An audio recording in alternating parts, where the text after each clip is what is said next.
Our guest today was one of Microsoft's most visible technology experts during Microsoft's formative period from 1988 to 1996.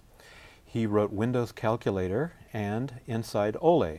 But what is most fascinating about Kraig Brockschmidt is that he found spiritual direction and God while he was at Microsoft. In his book, Mystic Microsoft, he gives hope to those of us who want a deeper meaning in our worldly lives. So, Kraig, welcome to the show. Very good to be here. Now, Kraig, let's talk a bit about your early life before you came to Microsoft. You grew up in a religious family. Correct. Could you tell us a bit about that? Yeah, my roots actually go very deep in the conservative Lutheran church. One of my great-great-great-great-grandfathers was like a founding member back in the 1840s.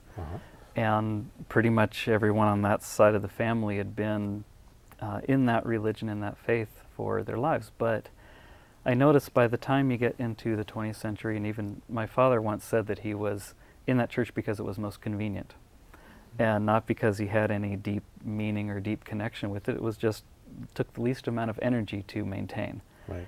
And I always knew from an early time that I wanted more than that. I didn't want something that I could just check off a box on the list and say, oh sure, I go to church, that somehow I'm a saved soul because of that.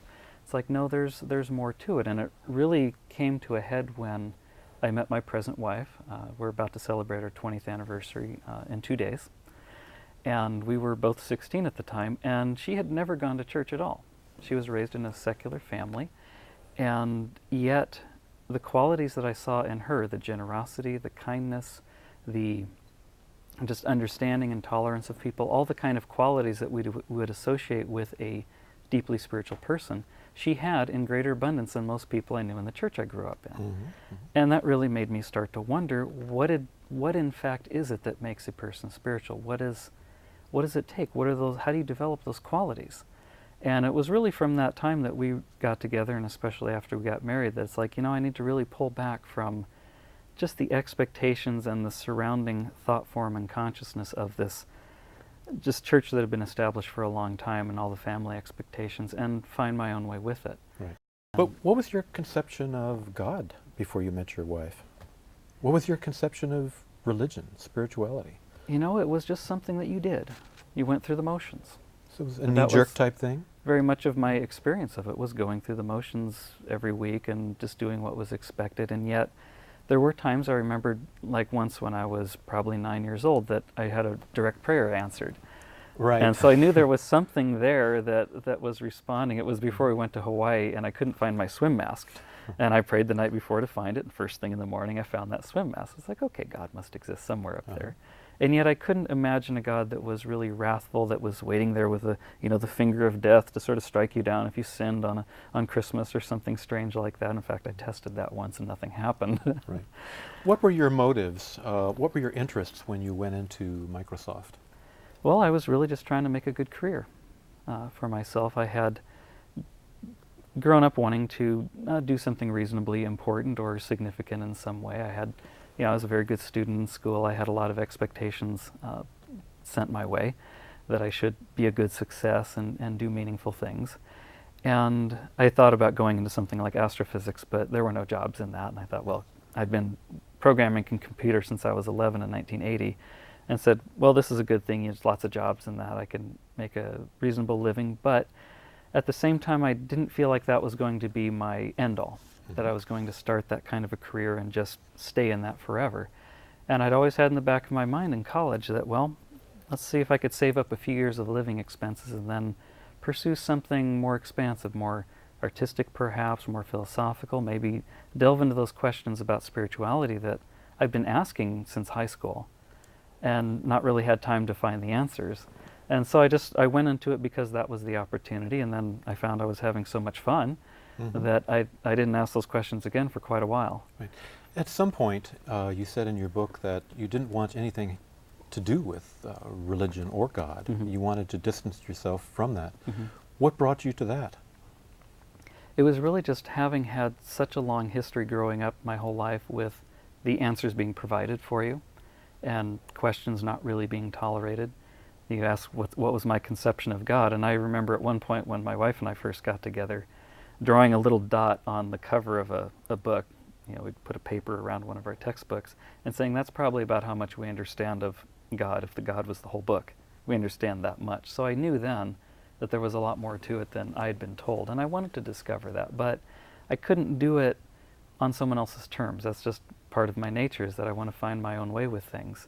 And so easiest way to do that is really just say, okay, I'm going to back off, clear the slate, and then let's see what comes back, let's see what happens. That will provide some answers from the inside. Right. So talk about your work at Microsoft that eventually led you into the direction that you eventually took. Mm-hmm. What was about the work you did that caused you to eventually develop a spiritual orientation toward your experience at Microsoft? Well, really what I discovered, and this is something I explain in the book, that wherever you put your energy, wherever you're expressing energy with sincerity of wanting to grow in some capacity, even if it's just material growth, but wanting expansiveness, wanting growth of some kind or another, and you're willing to offer yourself into whatever circumstance brings to you, whatever you want to call it, life, the universe, God, whatever name you want, stuff comes your way. Stuff comes into life. Do you resist it or do you go with it? Do you offer yourself into that and keep applying your energy there? What I discovered in the process was that because my energy was focused on career and toward doing good and doing well in my work there, that's where God responded. I said, well, if you're not going to pay any attention to me any other way, I'll give you the lessons you need to learn at this stage of your life in the context where your energy is focused. And so it's really that question of having the energy which creates magnetism that attracts the opportunities and attracts just the higher levels of understanding that one needs to glean a deeper meaning out of those experiences. Mm-hmm. Mm-hmm. You've said that seemingly worldly environments can be equally, even more conducive to spiritual growth than overtly spiritual ones. Mm-hmm. How, for you, in a way, Microsoft was an ashram in a way, I think. Very much so, yes. Talk to us about that. Well, I spent about 9 years at Microsoft, and then in the 12 years since then, I've really spent it in a more direct spiritual environment, living in spiritual communities. And the tendency that I've noticed coming into a spiritual community is that you think the environment will do the work for you. Spiritual growth and inner work is about what goes on inside yourself, and you have to do it. Someone outside can't do the work for you. And so when if you're in an ashram, Mm-hmm. a real ashram, that might be the equivalent of a consensus reality. So you just Could go be. along with it. You can go along with emotions and not put any energy into what's really going on the inside, as long as you follow the pattern and get into the right lifestyle and say the right things at the right time and do the right things and put on the right clothes and wear the right beads and all of those sorts of things. It can be just a mask over the fact that you're doing nothing on the inside. And I've seen this happen both with other people and to some extent within myself. Whereas in a worldly environment, like working in a corporation or anything outside of what we'd call overtly spiritual, you don't have that luxury. Mm-hmm. And so if you are sincere about growing and you are dedicated in some capacity to a higher reality, then you know that you have to do the work on the inside and there's no crutches on the outside to fall back on. And because the spiritual path takes a lot of energy and takes a lot of devotion and a lot of concentration, that worldly environment can spur you, if you're really deeply sincere, to those higher levels of energy, whereas a spiritual environment is easy to become complacent. Right. And so that's why I say that it can be a deeper opportunity. Mm-hmm. Question, did you find other people at Microsoft who shared the orientation you just expressed? I think so, because there was actually an email group, kind of like a bulletin board, or we didn't really have chat rooms and stuff back then, but it was email at Microsoft was very much real time. You'd send a message out and people could respond within a minute or two. So we just had our conversations that way. Mm-hmm. And there was a group, it probably was composed of about 400 people spread all over the world in all the different branch offices that were just interested in the questions about inner growth and the questions of spirituality and toleration, and not focused on like one particular religion or one particular path, but really trying to understand that great rainbow and that great diversity, and sharing inspiration and sharing stories around that. And so within that context, which I really became part of in my last couple of years there, you would find people that were willing to discuss certain ideas and would have other inspirations come and just share on that level. So finding that universality of spirit. Yeah, did you ever consider yourself an atheist? I did, actually. When I wanted to just walk away from religion, I said, let's see what life is like without God. And what was that like? You know, you can get along pretty well. And the fact of the matter is, I don't think God minds. He says, okay, you know, if that's what you want, we'll just let it be. You know, if God is an infinite spirit, eternally loving, then he'll, like a parent would, a true parent will let a child go through whatever phases they need to go through to grow. As a new father, having a 21-month-old son now, and they go through the no phase, and they go through the yes phase, and the won't phase, and the passive phase, and the resistant phase, and all that. But you can see that there's value in each of those steps.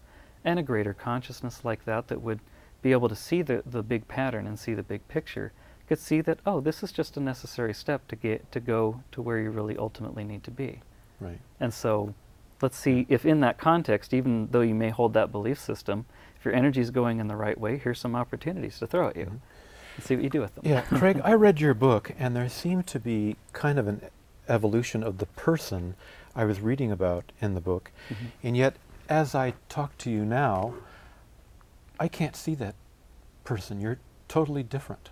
And so it's difficult for me. It's difficult for me to ask some questions when I see a person who has gone beyond the person in the book. Do you know what I mean? Well, it is true, because it's been 12 years since the end of the story in that, and I've been very much focused on spiritual living and spiritual growth since then. So I'm glad to hear that I have changed in some capacity. Otherwise, I'm going, what have I been spending my time doing? Yeah, and I'd like to ask you, well, what was it? There was a time at Microsoft, I think, toward the end, when you became involved with the spiritual community. I think it was Ananda. And then there was a time in 1995, I think, the 4th of July. Yes. And then New Year's of that same year, where something happened to you that caused a change. Could you, I don't know, these things are difficult to talk about, but could you tell us a little bit? Sure, I'll actually go back a little bit further in time. Help me with this, yes. To when I first wrote this book, Inside Olay. Okay. It was a technology that we were strongly trying to promote, and no one really understood it, and no one could really even understood it well enough to write about it. Right. But I had a very deep inspiration one day, and that's one of the chapters in the book, where just that whole technology became crystal clear in my mind in a matter of like a half a second. And I sat down at a keyboard and wrote out an outline in the next 3 hours, and then spent 7 blissful months writing the book. Very intense months, but very happy and joyful. Was it a spiritual illumination? Was it a spiritual? I would call it that. I didn't know how to call it that at the time. But it was just a moment of such extreme deep clarity, and it was thrilling. To just, about a computer technology of all things, you know, not like you're having some great revelation about the nature of being or something like that, but just that kind of clarity where you just understood and you knew. And it was beautiful and it was thrilling. And it's like, how can I share this beauty and thrill with others? And really from that time, it became really a background kind of vibration in everything that I did. And I wanted to experience that kind of joy and that kind of understanding and that kind of clarity more and more. And so as I went along seeking more meaning and seeking more depth in everything that I was doing, that was the track I was on. And then you get into 1995, and 2 things happened there. One is that I had another very deep experience in a dream. Tell me about it. Well, foregoing the details, I only give a few details in here because they're very personal. Okay. But it was just a deep experience of being connected with what I would call love. In the deepest sense of that word, and a presence of love that stayed with me and is still with me now. And had you known that before? You know, when I look back, it's a feeling that I remember feeling in kindergarten and feeling in other times in my life off and on. And then just more and more I wanted to make that, after this dream especially, wanted to make that more and more of a constant. And that's what's being dedicated to a spiritual path and really practicing that in these last years have really done. So this is a sleeping dream that you remembered? Yeah. But not a subconscious dream. It's something I would call more of a superconscious dream. Okay. Because it was so clear and so powerful and so lasting. This is something that happened at night when you were asleep? Exactly. Okay. That and I consider that a powerful dream experience like that changes you is real. Of course it's real. It changed you in your reality. Even though no one else experiences it objectively, still it has a very deep reality for you. Right. So that became a very deep undercurrent, even deeper than before, of something that I was truly seeking. And then at the same time, this is when Microsoft hit the top of the mountain. Right? Windows 95 succeeded. It basically owned the market. Windows Office 95 owned the market. Microsoft had gotten to the top of the peaks we were trying to climb for many years, and then suddenly we didn't know what to do. It's like, oh, we got to the mountaintop. Where next? And then all these people started trying to knock you off the mountaintop, because that's what people do to those at the top of the mountain. And at the very same time, the internet came along and became this potential tool to knock Microsoft off the top of the mountain. And it swirled everything around and confused a lot of us. Right. And I say in the book that there were a group of people, and I was a part of this group, that were always wanting to aspire to something higher, and that's what motivated our climb up the mountain. There were another group of people who would also climb the mountain in parallel and in harmony, but were motivated more by competitiveness and conquering territory and those sorts of motivations, kind of the power rather than the idealism. Did you ever get caught up in that a bit? Not really. I don't feel that I did.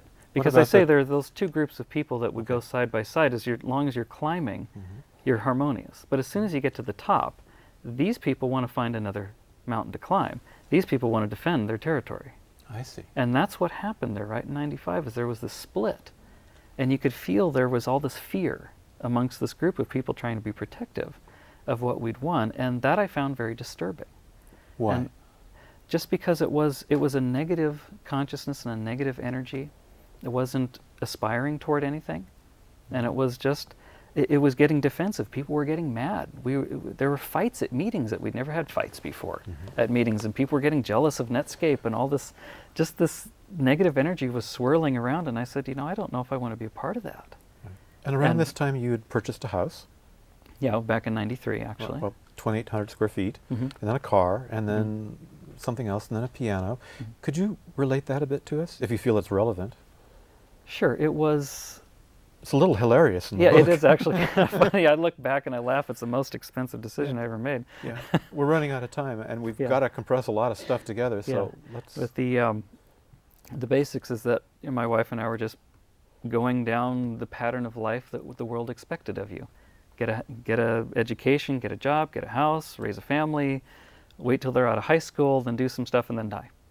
Kind of what the world expects of us. And I didn't really so much think in terms of that as I was in love with the piano at the time, and I wanted to own a grand piano, and so we had to have a house big enough to put the grand piano in. Right. And that's why we had this big house. And then after a couple of years, there in 95, 96 time frame, the house was still basically empty, and we hadn't felt like we wanted to start a family at that time, and finally just said, we have this whole thing and all the responsibilities that come with the house, and maintaining a lawn and painting and washing windows and property taxes and all that all for this piano. And I wasn't getting any better at the piano, and I didn't really have the energy to want to try to take lessons in it or something, and so... So you got all of these accoutrements just so that you could have the piano? Exactly. I call it about a $325,000 piano, very expensive. But when I let go of that one desire, then we found we could start letting go of a lot of other things. And then when you're letting go of all that and saying, well, if I don't need the piano, I don't need this house. If I don't need the house, I don't need this. And you start to simplify your life down to what is it that's really, truly meaningful to me. And talk to us about that. What is it I'm seeking? Well, I was really helped by another ex-Microsoft employee, a guy named Richard Brody, who wrote a book called Getting Past OK. He was the original author of Microsoft Word many years ago.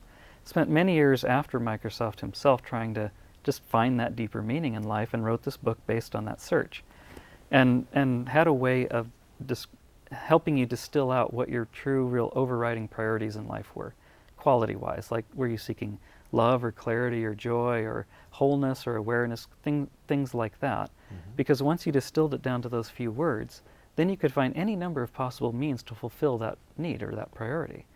And so having gone through that process around this time, and you start taking your whole material life and you map it over to these priorities and say, well, what supports it and what doesn't?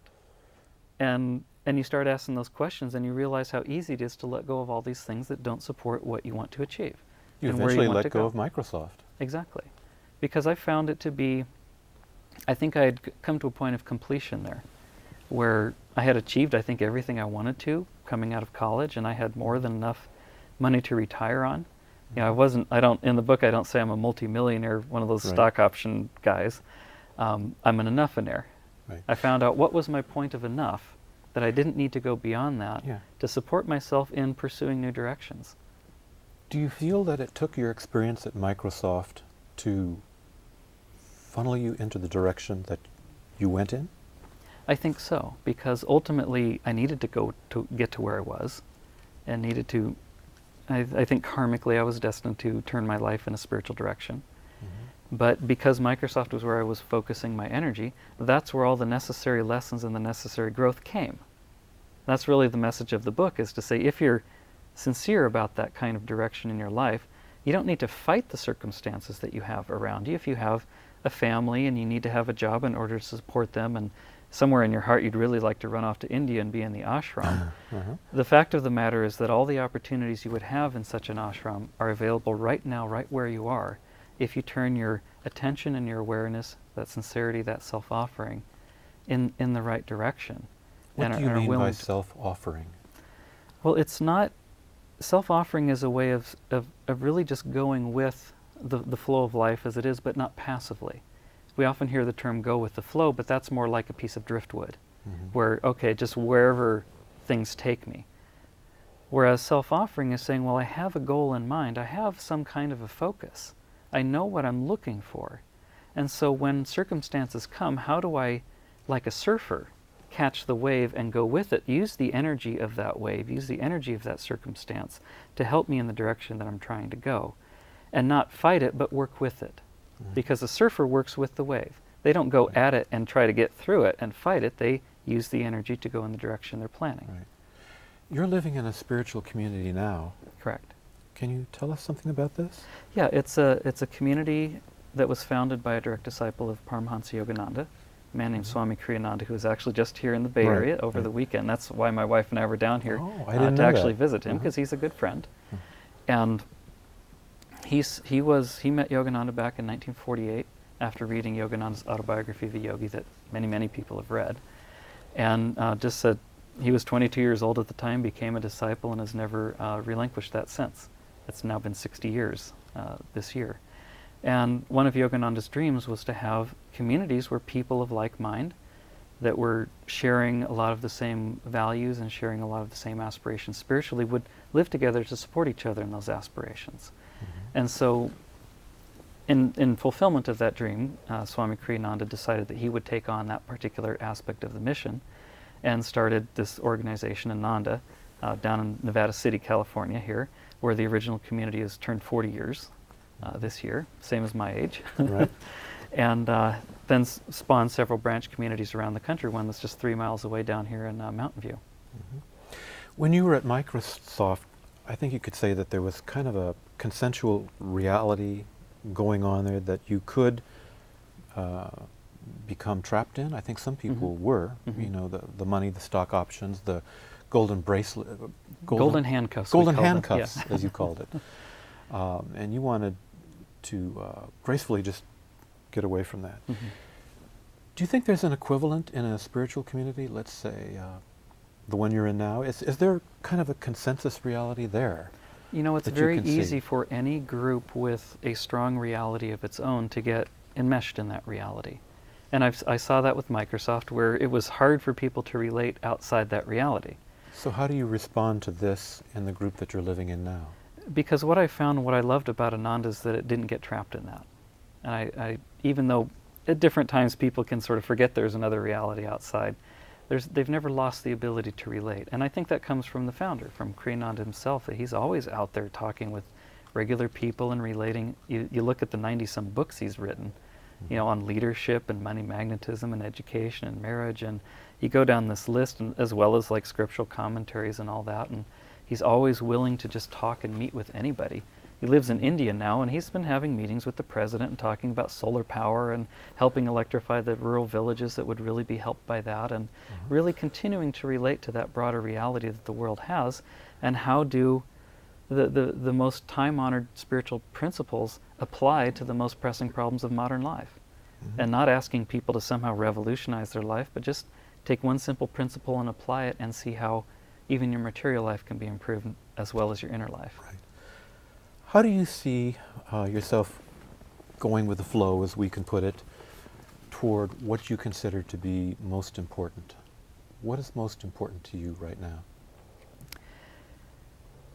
Well, it's actually a very personal question, I would have to say. Oh, well. Well, but I can say, even though it is very personal, I'm trying to think of how to say it in brief. Actually, Okay. a book that I just wrote earlier this year called Finding Focus. Right. That's talked about on my website. It's actually published electronically right now, but I think you can get printed copies too. Got about a minute left. Yeah, so. I talk about what my overriding priorities are, which is love, awareness, clarity, joy, wholeness, and freedom, or a sense of not having sort of being bound by limitations like dogma or thought forms and that sort of thing. And so having that sort of list of priorities of myself, I can just see where are the opportunities coming that allow me to experience those more deeply. And so like now with family life coming into the picture, you know, here after 20 years of marriage, we have a 2-year-old. You know, this means we waited 18 years. That what are the opportunities inherent in that for my next step of growth? Kraig, our time is up. It went fast. Yeah, well, I think for once you've helped me free myself from my notes, and you've helped free me from the idea of who I thought you were. So I'd like to thank you for that, and I'd like to wish you good luck on your book, Mystic Microsoft, and your latest book is? Finding Focus. Finding Focus. Kraig, thank you so much for being on. Thank you. All right.